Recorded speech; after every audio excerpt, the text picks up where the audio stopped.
tonight. What did Chad Bachynski say in the State of the City address? The NDP brings forward a bill to give cancer patients free parking during treatment. And a train derails near Leicester. Live from our studios in Regina, this is CTV News. Good evening. Chad Bachynski has been in the mayor's seat for just over a year at Regina City Hall, and lots has happened over his first 16 months in office. Today at the State of the City lunch, Bachynski reflected on the past, the present, and the positives he sees on the horizon. Donovan Mace has more. 2026 is a turning point for Regina, says Mayor Chad Bachynski. It's an acknowledgement of where we're at, an acknowledgement of our finances, an acknowledgement of our infrastructure, but acknowledging that we see a clear path forward. The mayor giving his second State of the City address since earning the title in the 2024 election. It was a year of learning, of growth, of challenges, and frankly trying to bring stability to the city. And comes just months after council approved the highest single-year property tax increase in Regina's history at 10.9%, as Bachynski continues to point at years of underfunding core infrastructure. I'm not going to speculate on what those reasons were, but we can say is that there's a reason why the reserves are depleted, because they were used to keep mill rates low. That is a factual statement of math. So that it's not a blame game. Bachynski also not shy to share the struggles he's faced in the 16 months in the seat. It is okay, even for those in leadership roles, to be vulnerable and ask for help and to lean on supports. And in response, he's now inviting residents to join him for coffee beginning next month through a new initiative which will allow for more face-to-face conversation. In the world of social media, I think the most effective conversations that I have every day are those that are face-to-face, not online, not with comments. The feedback from those sessions expected to help council set its priorities for the next 2 years, as the mayor hopes this most recent tax hike puts the city back on track. My expectation is that it's a correction. We acknowledge the math, we have the correction, and my expectation is that we see more predictable, sustainable increases going forward. Donovan May, CTV News, Regina. Now, money was a big talking point at last night's City Council meeting. Bus fares are expected to raise 10%, 25 cents, starting on April 1st, along with the city's future plans and how to figure out their debt situation. Damian Smith has more. The city of Regina is figuring out how to distribute its debt. We're seeing our city grow faster than anticipated, but the unintended consequences, we only have enough debt room to service one of those two projects at the moment. Those two projects are the wastewater treatment plant and the renewal of the Regina Public Library's central location. This is something that I think was indicated today through the timeline that, this was something that was probably lingering for us for some time now. In July of 2024, the previous council approved borrowing for the library project, but the RPL says communication has been disappointing ever since. We found out purely by accident, really, that the city admin were saying that there was not enough debt financing available for both. The RPL says it completed a request for qualification and was about to hit the next stage, but found out that the renewal was not on the approved capital projects list. When the report came out and we attended the committee meeting a couple of weeks ago, looking at the report, it was obviously not what we expected. The only way we're going to get out of this is by the revenue generation that we can do as a municipality and help from other levels of government to catch up on some of that critical infrastructure, which is what we've been really pushing for in the last while. While no decision has been made, Mayor Bachynski, who's on the library board himself, along with other councillors, says that communication needs to be more forthcoming. I think what we got to was let's take our lessons learned, let's move forward, and let's be very clear on what we have available for financing and debt going forward. Administration will gather more information and report later on possible alternative solutions. Damian Smith, CTV News, Regina. A cancer diagnosis can be difficult enough, but some patients are raising frustrations not on the care that they're receiving, but on having to pay for parking when they go for treatment. The Sask NDP feels exceptions should be made by the government, while the province doesn't want to provide benefits for some patients and not for others. Playful has more. Since the province stopped giving cancer patients free parking a few years ago, the Saskatchewan NDP have been calling for the government to reverse their decision. Today, the NDP brought forward a bill which would give those patients free parking again at all health authority facilities. I can't imagine what it is like to have to be at the hospital to get radiation or get chemo on a regular basis. And I think when people are struggling with that, they shouldn't have to worry about whether they have to pay for parking or not. It should just be as simple as it can be.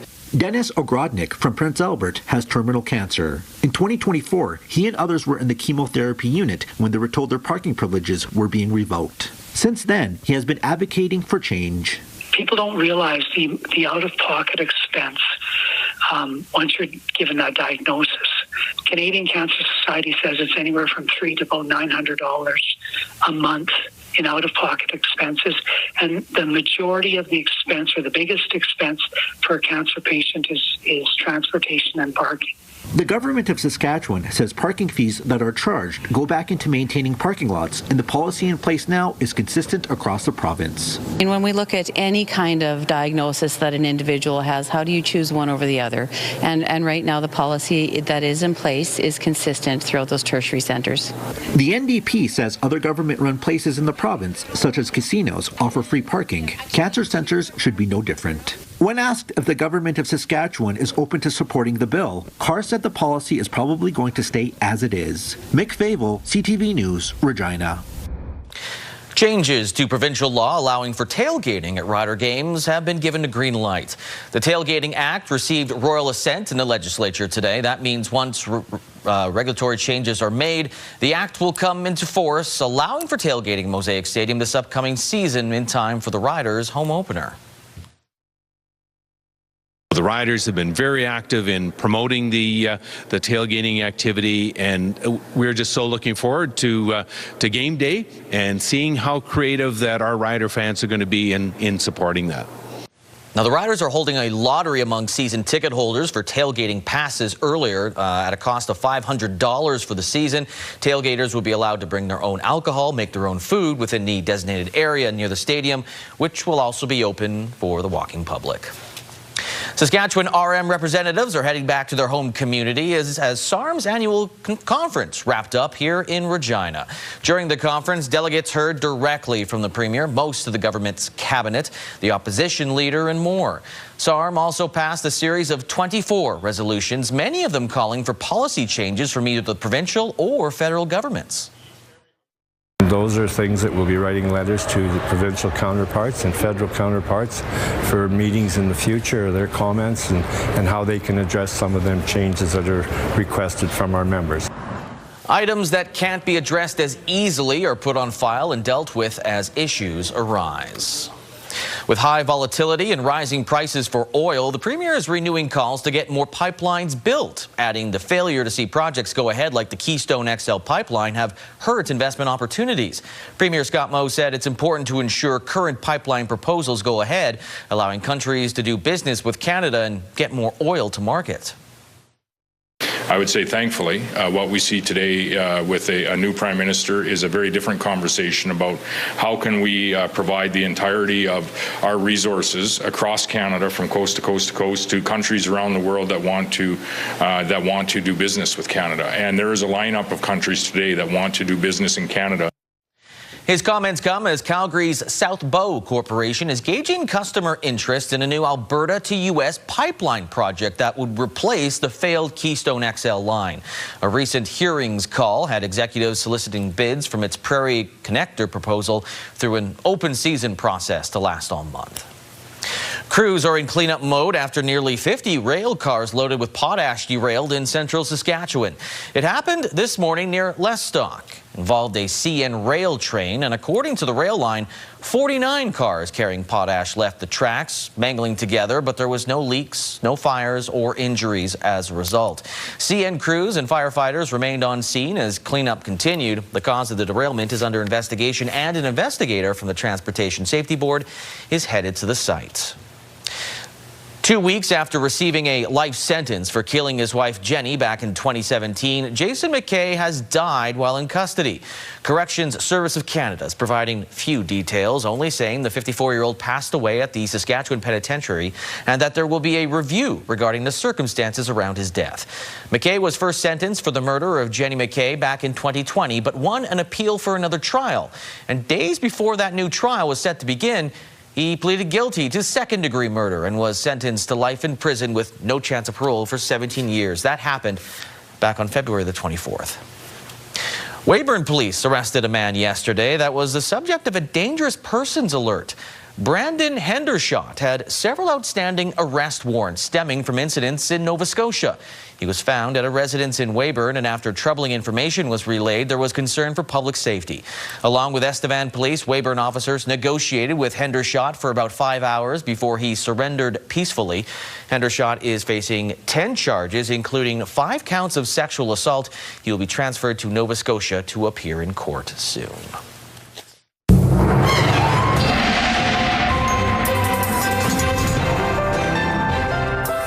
All right, Sabine joins us now for our first look at weather. Here in the city of Regina, we did okay when it came to snow. We didn't see anything really fall, but other parts of Saskatchewan not so luckily, especially that southwest corner.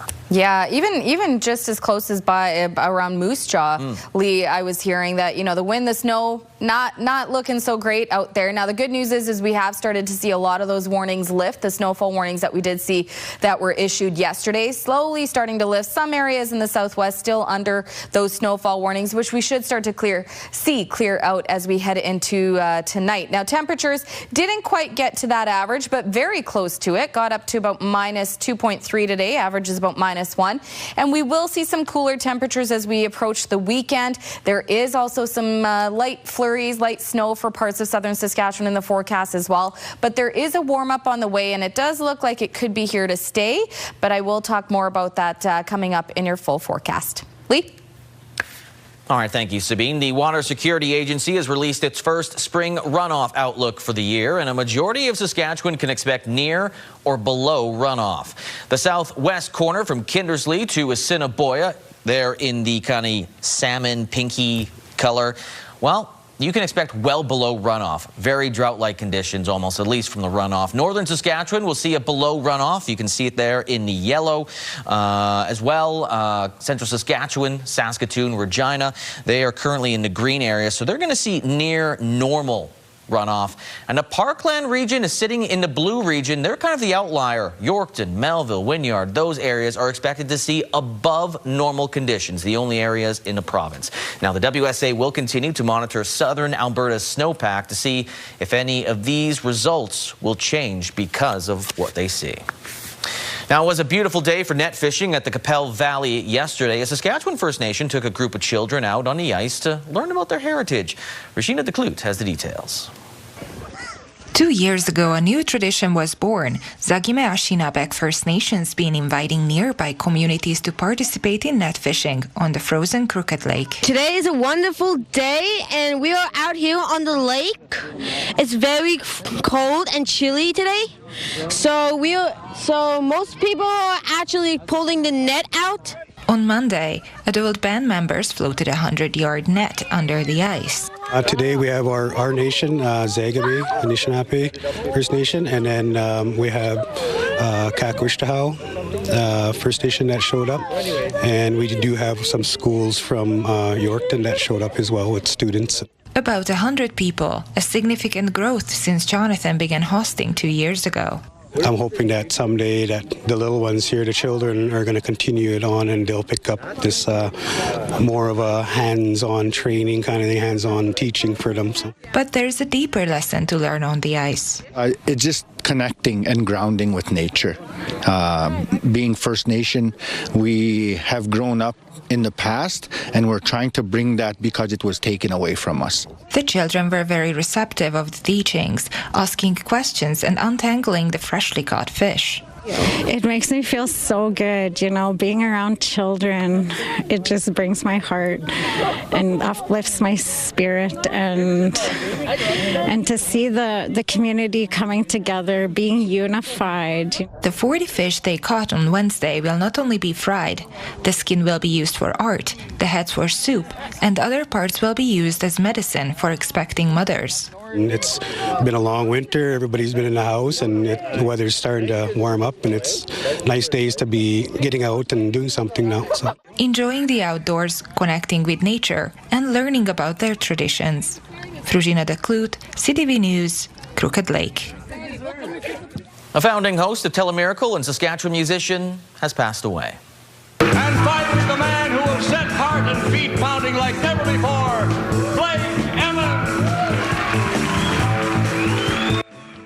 Blake Emmons was part of the first Telemiracle back in 1977. The country music singer and entertainer also hosted a CTV series called Funny Farm, kind of billed as Canada's answer to Hee Haw. He went on to co-host a syndicated Nashville music show. As a vet himself, Emmons helped to organize a Wounded Warrior weekend that brought more than 100 soldiers from across Canada and the U.S. to fish and golf in Nipawin to help cope with PTSD and help them rehabilitate. Emmons was 81.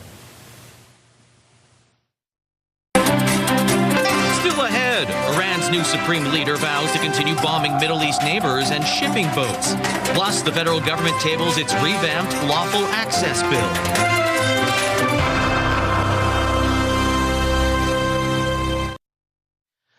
A chilling message from Iran's new supreme leader threatening Middle East neighbors and world energy supplies. Iran is targeting tankers and oil facilities, promising to keep the Strait of Hormuz closed. CTV's Heather Wright has more on the dangerous escalation. An oil tanker off the coast of Iraq bursts into flames, one of two vessels attacked overnight, prompting Iraqi officials to close its oil terminals. Iran has claimed responsibility for attacking one of the ships, saying it had disobeyed and ignored warnings. At least one person was killed and 37 others rescued. More than a dozen tankers and other vessels have been attacked since this war began nearly 2 weeks ago, with Iran's new supreme leader vowing more disruption in the future. The leverage of blocking the Strait of Hormuz must continue to be used, Ayatollah Mojtaba Khamenei said in a statement that was read on Iranian state TV. He also vowed to avenge all Iranian deaths and open other fronts where the enemy is vulnerable. This is the first known public statement the Ayatollah has made since being named his father's successor on Monday, though he has still not been seen in public.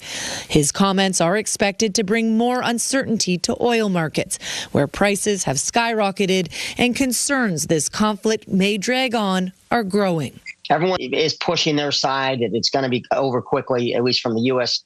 Military side of the house, but this is going to be a much longer game than people are realizing, especially if regime change is the ultimate goal. In Lebanon, Hezbollah and Israel continue to trade fire overnight, with Iran's proxy firing dozens of rockets into northern Israel, while Israel retaliated with heavy bombardment of Beirut and its suburbs. The United Nations estimates as many as 800,000 people have been driven from their homes, many living in tents along Beirut's waterfront. Who is in these tents, this man asks. There are children, elderly people, women. There are fears this conflict will spread even further. Here in Turkey, the foreign minister Hakan Fidan hosted his German counterpart, both calling for an immediate end to this war, while also warning against inciting a civil war in Iran. Last week, U.S. President Donald Trump said the United States Navy could be used to escort ships through the Strait of Hormuz, something his energy secretary said today was not possible at this time. Heather Wright, CTV News, Istanbul. As concerns around anti-Semitic violence soar on both sides of the border, police in Michigan say a suspect is dead after ramming a truck into a synagogue north of Detroit. A car came to the facility, breached the facility by driving into it, was engaged by security. We believe there is one individual deceased in the vehicle. A security guard was injured, but police say nobody else was hurt in the incident at Temple Israel Synagogue. Smoke seen billowing out of the building as the attack unfolded. Law enforcement officials told CNN there was also a large amount of explosives located in a suspect's vehicle. Similar sources told the Associated Press they were still working to identify the man and a specific motive as he was fatally shot by security. U.S. President Donald Trump said he'd been briefed about the situation and he was sending love to Michigan's Jewish community. The federal government introduced new legislation they say will give police and CSIS new power to access evidence online and act on it more quickly. It's the second attempt from this government at advancing what's called a lawful access regime after being forced back to the drawing board due to major pushback from privacy advocates. Rachel Aiello has the details. Today, the federal Liberals tabled new legislation proposing a new lawful access regime that would give law enforcement and federal security officials new powers. This new legislation, Bill C-22, balances the needs of law enforcement with the privacy and civil rights that Canadians demand. Bill C-22, if passed, would require telecommunications companies to provide basic information about suspected criminals. It would also allow Canadian police to make requests of major foreign social media and AI companies. It is not about surveillance of Canadians going on about their daily lives. It is about keeping Canadians safe in the online space. The government says police and CSIS officers need these new tools to keep up with advances in technology, increasingly sophisticated criminal behavior, and to remain aligned with other Five Eyes countries. Lawful access currently is as important as forensics is. Some of the key and critical components of this proposed legislation allow us to advance our investigations where previously there was no pathway forward. The bill also proposes to revamp warrant powers for computer searches, impose monetary or regulatory penalties on companies that fail to comply, and grant the minister new powers to compel electronic service providers to develop capabilities. 30 years ago, every investigative room in this country had a phone book. The world has changed, and the home address now is an IP address, and the phone number is some mobile phone, a burner phone.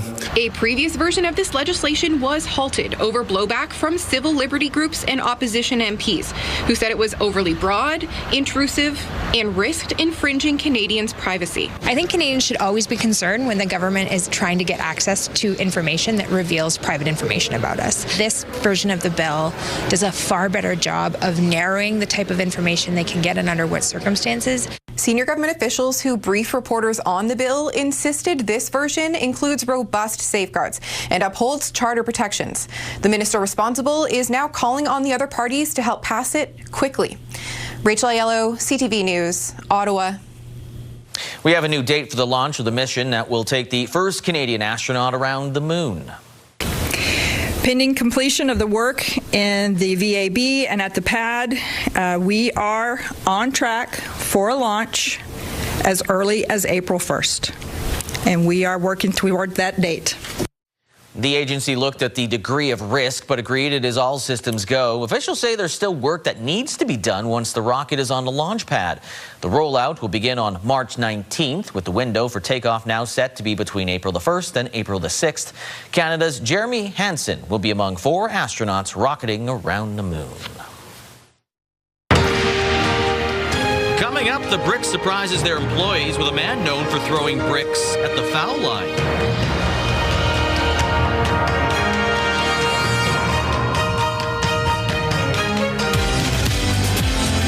Of artificial intelligence is being discussed in Regina. Friday on Your Morning, how AI will impact Saskatchewan and perhaps your industry. We'll ask an expert.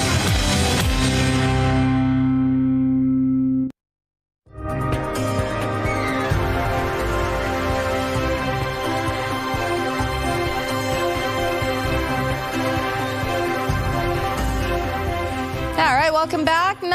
It wasn't a bad day, but it wasn't a very warm day. We did warm up to about -2 late this afternoon. However, over the last couple of hours, the winds have also picked up. Currently, we're sitting at -7. Winds are at just around, just over 35 kilometers an hour. They are gusting up to about 45, 50 kilometers an hour, and the wind chill is at about -16. So a cooler evening ahead, and as we head into tomorrow night, expect an even colder night for Friday night. But we will start to see those temperatures warm up, and you'll see that coming up in your 7-day forecast. So again, I mentioned earlier, we are starting to gradually see those snowfall warnings that were issued yesterday start to lift for southern Saskatchewan. We're still seeing a little bit in the southwest around the Swift Current area still in effect, and you can actually see the snow that is making its way through the area over the last couple of hours on our radar satellite. But as we head into tonight, we will see most of the precipitation clear, leaving us with cloudier conditions. And as we head into tonight, the overnight into tomorrow morning, we will see pockets of snow return. Again, in the southwest, we will see some in the north as well. Doesn't look like south central or southeastern Saskatchewan will see much of that snow. And for most of Friday, then expect to see cloudier conditions until we start to see the clouds break up heading into tomorrow evening. Now, it's not the end of the snow, because by the time we return on Saturday morning, that's where we see more of that snow coming in, and we're going to see this reflecting as we take a look at what's to come for snowfall totals, because it's in particular the Maple Creek area. Expecting to see up to about 10 centimeters of snow between now into about Sunday, and I'll show you that in just a second. But once that system clears out heading into Sunday, we're left with a mix of sun and cloud, and that looks like it's going to be a trend that continues into next week. Now, between now and tomorrow morning, here's a look at snowfall totals. Just as that system was showing us on the map, mostly the northern parts of the province seeing most of that snow, but Maple Creek could see up to 3 centimeters between now and tomorrow morning. Swift Current seeing 1 centimeter, and then that will continue as we approach Saturday morning. Now, by Saturday morning, we're at 4 centimeters in the Maple Creek area, but that snow will continue throughout Saturday into Sunday morning, and that's where we see that jump, where Maple Creek between now and Sunday could see up to 10 centimeters of snow, up to 5 for Swift Current, and then trace amounts for Moose Jaw, Assiniboia, Weyburn up to about 1 centimeter of snow. Yorkton could see 1, and Hudson Bay expecting up to about 5 centimeters of snow. And if you are doing any traveling over the weekend, Saskatoon also expecting 3 centimeters of snow, and further north seeing that 3 to 5 centimeter range of snowfall continuing. Now, temperatures, that's what we want to talk about. So much colder further up north. The average lows are usually hovering around the mid-minus teens. Up north, minus 26 for Laloche, warming to minus 14 tomorrow. Minus 12 expected for Lloydminster and Prince Albert tomorrow. Minus 9 for North Battleford and minus 10 for Saskatoon tomorrow. Cloudy and minus 7 for Yorkton. Again, for reference, the average daytime highs are usually anywhere about minus 2 to plus 1. So we're kind of close to that range, even in the southwest. Maple Creek and Moose Jaw, minus 3, minus 4 for Swift Current in the southeast. Same story, minus 3, mostly cloudy conditions as we saw on the map. For Regina, within seasonal range tonight, minus 12, winds up to 40 kilometers an hour. Tomorrow, minus 6, mostly cloudy, winds up to 20 kilometers an hour. And I'm really excited to show you what's to come. So let's just take a look at your next 7 days. So yes, okay, the weekend, cold, but these temperatures that are expected heading into next week is just the start of what looks like a trend of continuing to see above zero temperatures. So again, tomorrow, mostly cloudy. We could see those winds picking up a little higher heading into tomorrow. Minus 6 is the expected high, but we'll still see them mostly within that range of 25 to 30 kilometers an hour. Could see peaks of up to 50 for wind gusts, but by the time we get into Saturday, minus 9. Let's fast forward to the weekend. We've got above zero temperatures expected next week. Plus 7 Tuesday, plus 11 Wednesday, and by Thursday, plus 14. And like I said, I don't want to jinx it, but taking a look at the long-range forecast, Lee, it does look like that's just the start of seeing a trend of continued above zero temperatures. Just the tip of the non-iceberg, I guess. Correct. Yeah. Whatever that is, yes. All right, excellent. Yeah. Can you imagine standing beside Shaq, by the way?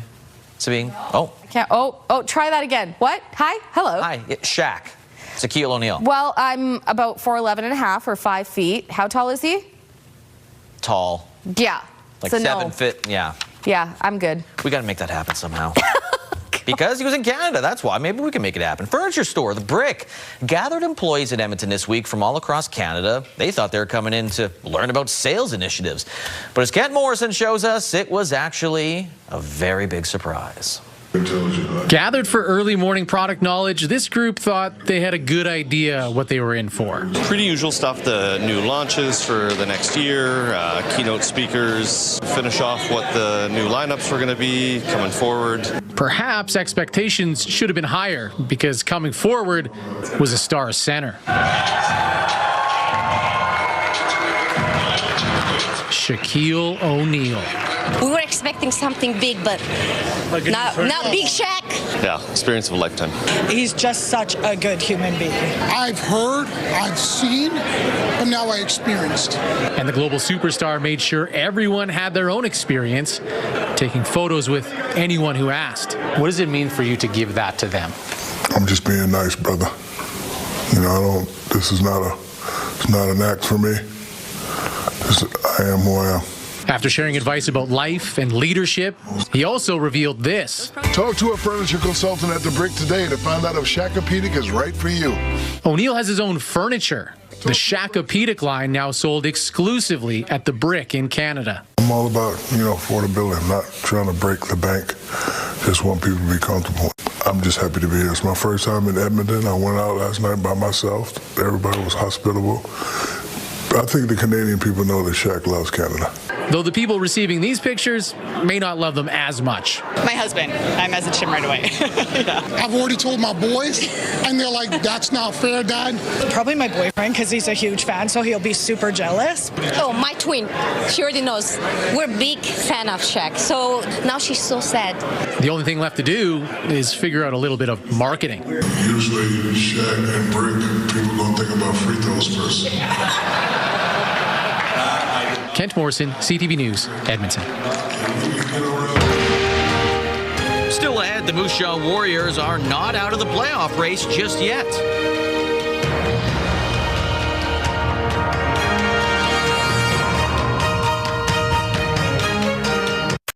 After 3 seasons together, including a second-place finish in the 2024 Brier in Regina, Mike McEwen and his Nutana Club teammates are parting ways.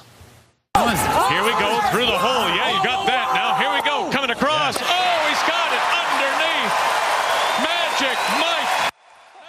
In a social media post, Mike McEwen said, "Dug deep and gave it everything. Some great runs and results together, and I'll always be grateful for the incredible support from Saskatchewan. I may be getting older, but the fire's still very much there. The Rocks don't seem to care. Free agent for next season." Last week, of course, McEwen's team failed to make the playoffs at the Brier for the only time in their 3-year run. Heading into the Paralympics, Prince Albert's Brittany Hudak was already a decorated athlete, winning 3 bronze medals.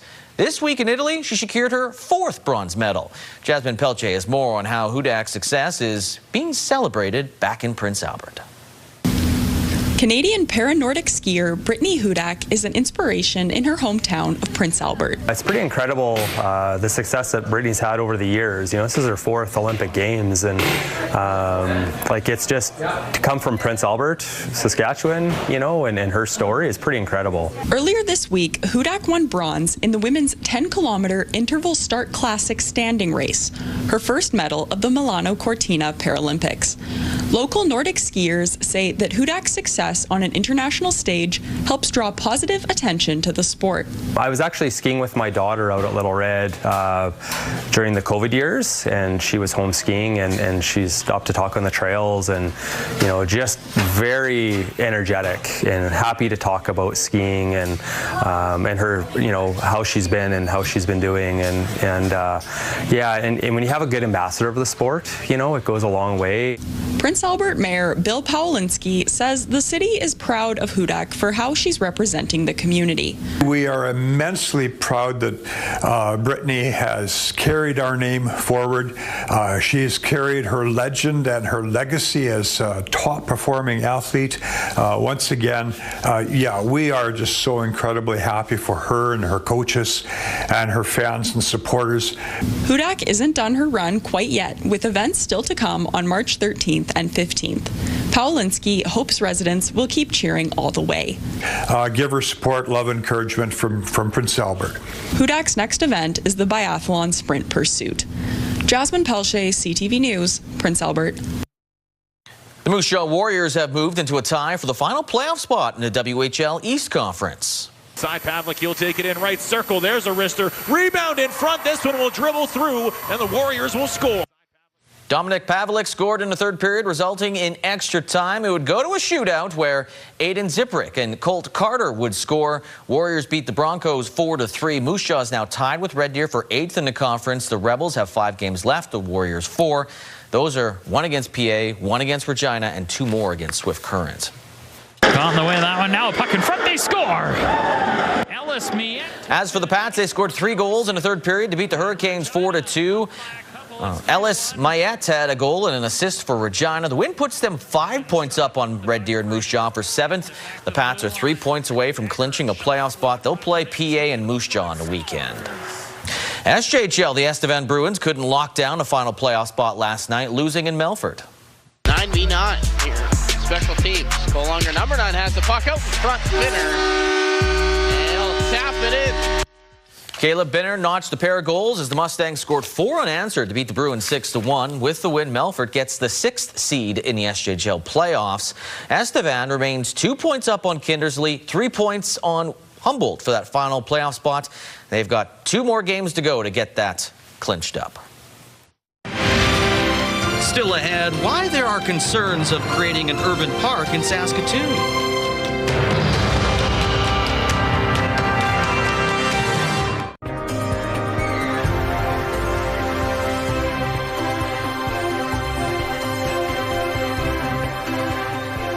All right, welcome back. Let's take a look at your rural forecast tomorrow. Yeah, it's going to be a cloudy day. It's going to be a little colder than average. But like I said, the warm-up is on the way. We just got to make it through this weekend. And areas like Melfort will see some snow. -14 looks like the coldest spot on the map there right now, with Hudson Bay -12, and then -12 also for Meadow Lake. Not seeing snow, but we'll see cloudy conditions. -11 for Lloydminster Spiritwood. Some sunshine for Kindersley at -5, and -10, and a little bit of sunshine for Watrous.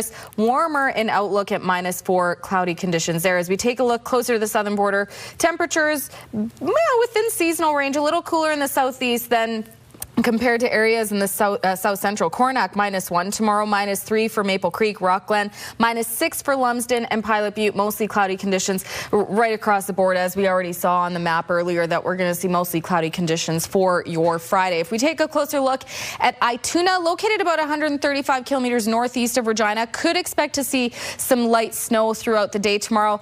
About a centimeter of snow is expected. -9 is the expected high, with a wind chill of -14, winds getting up to about 20 kilometers an hour.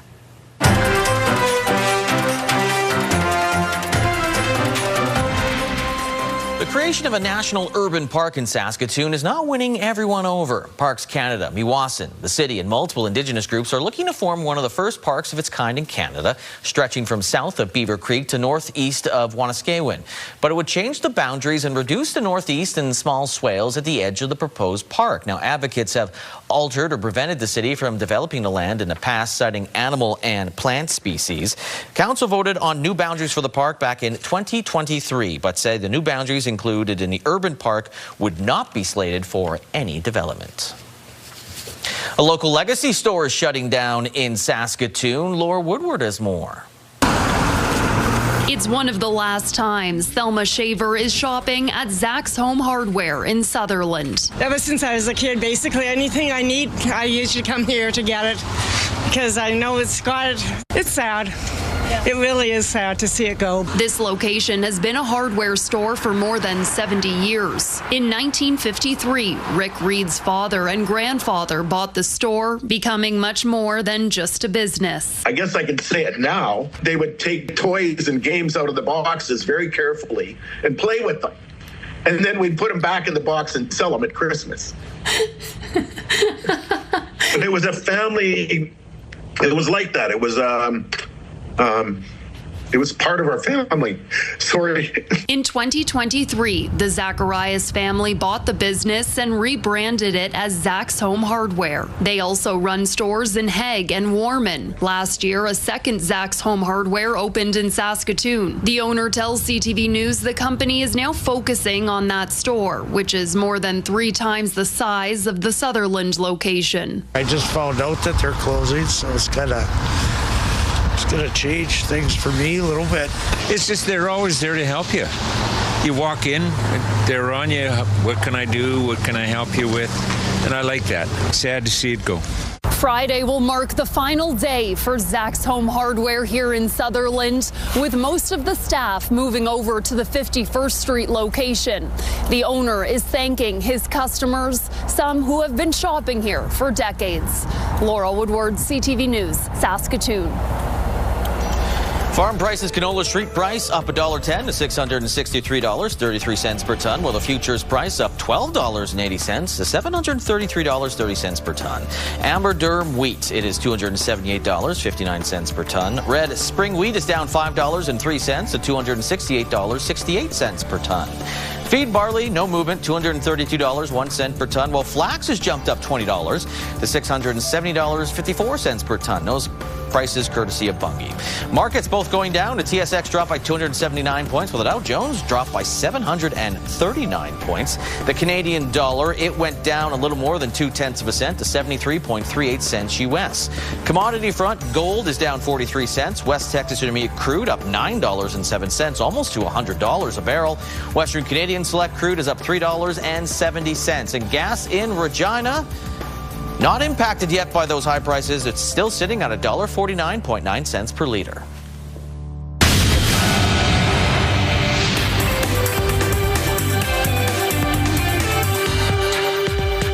We imported far more than we exported in January, and a big part of the drop comes from vehicles. Exports of vehicle and vehicle parts fell 21% in January to $5.4 billion. That's the lowest it's been since September of 2021. Metal exports also dropped. Unwrought gold, silver, and platinum exports down over 12%. Higher exports of energy products helped to offset the losses. Empire reported earnings today. The parent company of Sobeys had a loss of $385 million in its latest quarter. The company incurred costs related to shutting down its delivery service in Alberta. Sales were actually up from the same quarter in 2025, coming in at just under $8 billion. The CRTC says it will prevent companies from charging customers when they cancel, change, or activate cell phone or internet plans. That means customers can snag a better deal without dealing with cancellation costs. The new rules take effect June 12th. Those are your business headlines. I'm Marilla Fernandez.